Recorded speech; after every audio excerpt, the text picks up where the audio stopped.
This is a little public service announcement on the perils of playing games like the three-shell game or any of its cousins for money.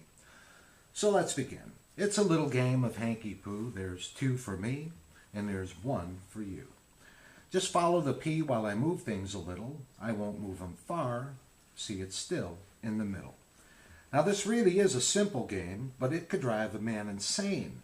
The P starts in the middle, and it ends in the middle.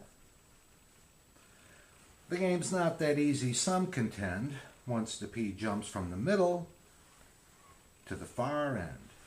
So, I'll tell you what I'm going to do. I'll play with just 2 shells for you.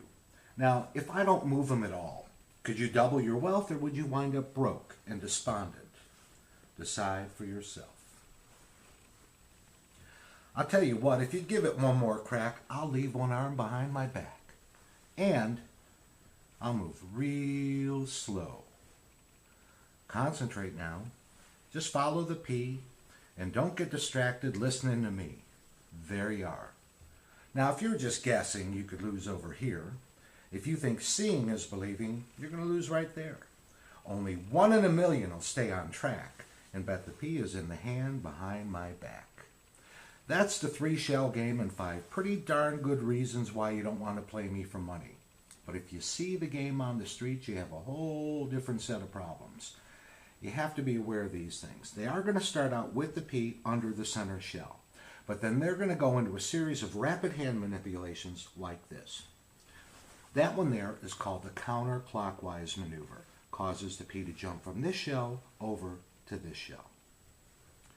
Conversely, if he goes in a clockwise direction, whoa, that's quick. Causes the P to jump from this shell over to this shell.